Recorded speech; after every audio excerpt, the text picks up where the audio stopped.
Ah, the cold wind from the mountain are calling soft to me. The smell of scented heather brings bitter memory. The wild and lonely eagle up in the summer sky flies high o'er Shanna golden, where my young village lies. I met him in the winter time when the snow was on the ground, and the Irish hills were peaceful, and love was all around. Scarcely 21 years old, a young man in his prime, we were married, darling, with he by the eve of Christmas time. Oh, do you remember, darling, we walked the moonlit road. I held you in my arms then, I would never let you go. Our hands they were entwined, my love, all in the pale moonlight, by a field in Shanna golden, on a lonely summer's night.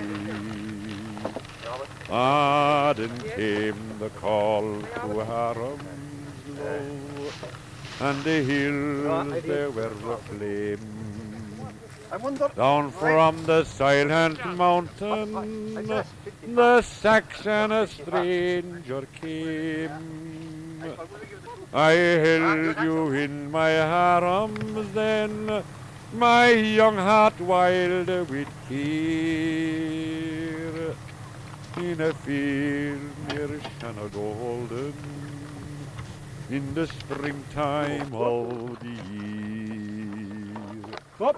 And you fought him, darling, will he, all through the summer day.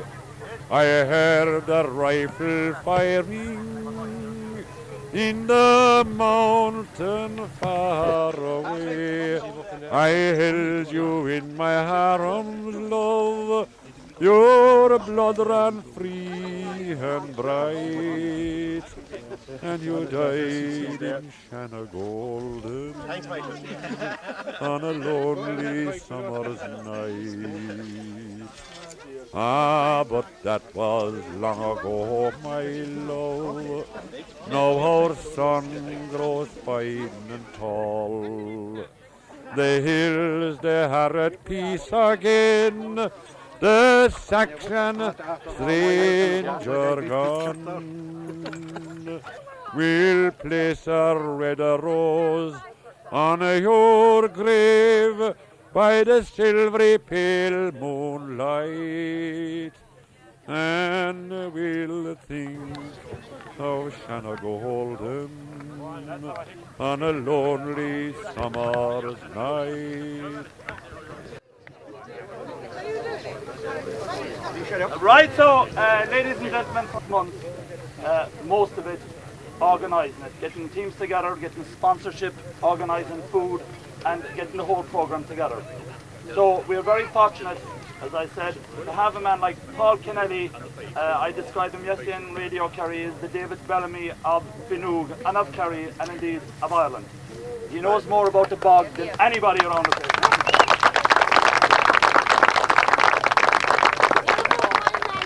We are very fortunate that we have an expert to put it in place.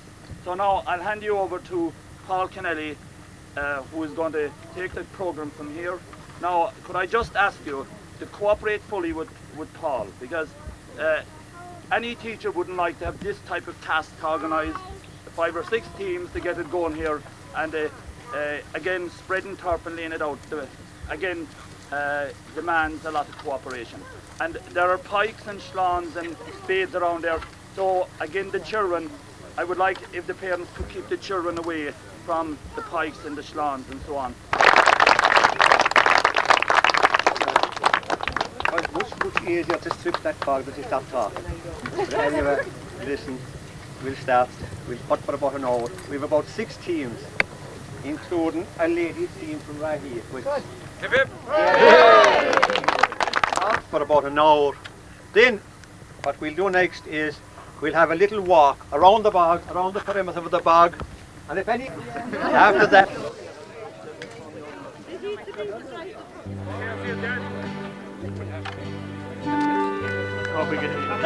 That's all that's possible about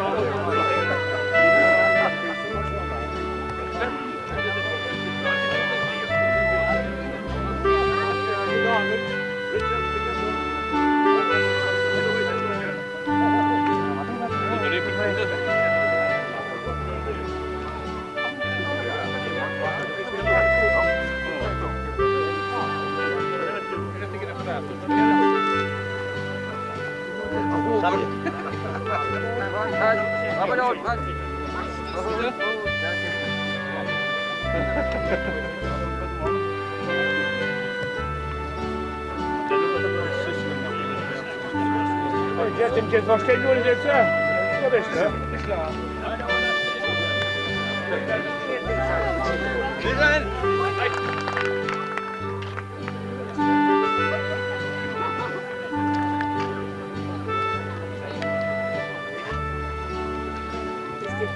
Sixte vooruit. Nog eens een groep. Sixte vooruit.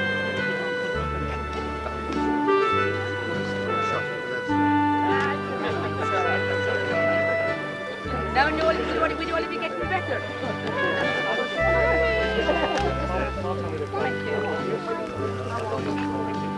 Keep your hand in the back of Willie. That's it.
fight between about 6 teams.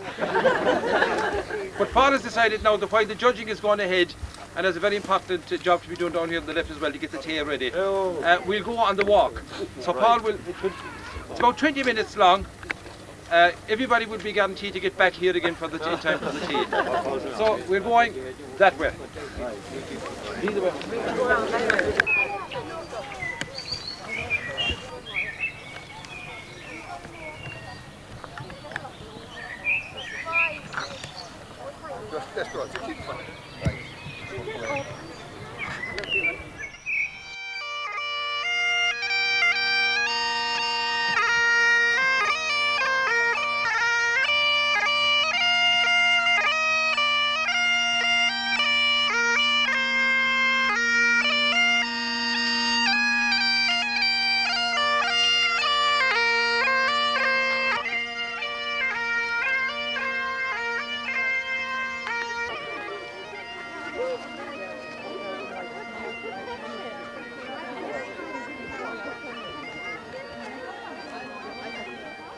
Get your head up there. Yeah. I hate it to come and stay up.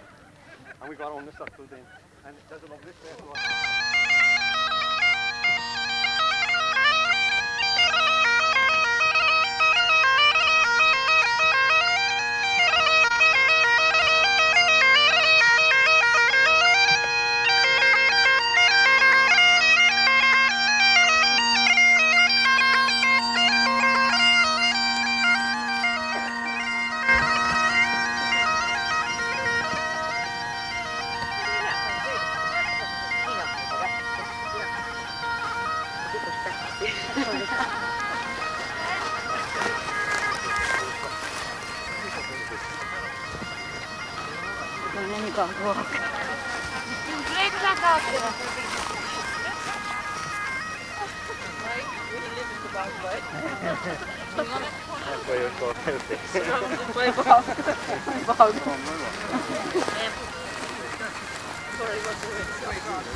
Were you going to the after the first wedding? When the girls have worked with him. All right. On the way home. On the way out.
Gina was there. Didn't want any instruction at all other than what was happening on the ankle.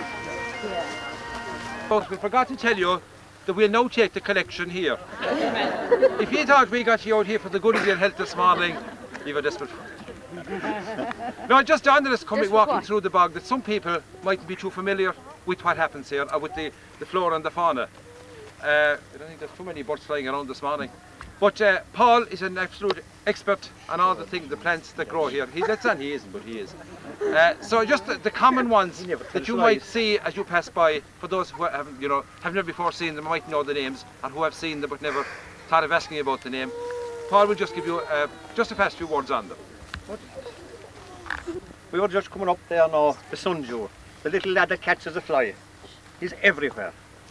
the scabies, the lovely blue flower with a little head in it. There are all kinds of flowers, and of course, most of all, the Conavan. If any of you were trying to cut a root of that, when you're cutting tough, you wouldn't call it a nice plant. Then you have two types of heather in the bog. You have the bog heather and you have the bell heather. And the bell heather for thousands of years is the article, the plant that created the bog. Because it's the best plant of all to farm a set it up. And if you see there in the bog, there's lines up and down the bog. It means that you had 10,000 years of sunshine, 10,000 years of awful bad weather. And it takes about 10,000 years to make one set us up. Yet we can destroy it. How many sods of turf we destroy below that the sea this morning? We can destroy it. It is a pity if all our bogs are going to be wiped out with machinery and otherwise. And that found a plough, a wooden plough, they took it to the National Museum in Dublin.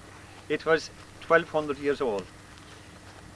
And one part of the plough was made with ash, and the sock of the plough, the part that cuts the ground, was made with oak. And it was, I suppose some vagabond stole it from his neighbour and jumped into a bog hole until he came at it again and forgot about it. But it was there preserved for 1,200 years. You know, it will tell you what the bog can do. The bog is the most wonderful place. We were all crucified in the bog as young lads, and I know one thing. We have forgotten about the bog only for Sean McCarthy, because he never stopped talking about the bog. He never stopped telling us the beauty of the bog. He spoke about it, he sang about it. And that a lot of people think that Sean is only a ballad singer. No, you're wrong. Sean was a lover of nature. He loved nature, he loved the river, he loved the wildflowers. He was always trying to get Carol to say it. Do any of you remember the Blowing Your Blocks, the little primrose? It was always called the Bonabob Locked, and Carol would always go back and she couldn't pronounce it. But the bog, there's nowhere like it. There is, I suppose, looking at somebody over there who was, lived in the bog always. And it took years to appreciate what we had at our own back door. We had everything plastic, we had videos, we had everything. But we have nothing as nice as, look, that simple bog. There's nobody to stop you at 5 o'clock tomorrow morning at 4 o'clock, walking the length of that. Nobody will say you're trespassing now, they'll say get off or get out of it.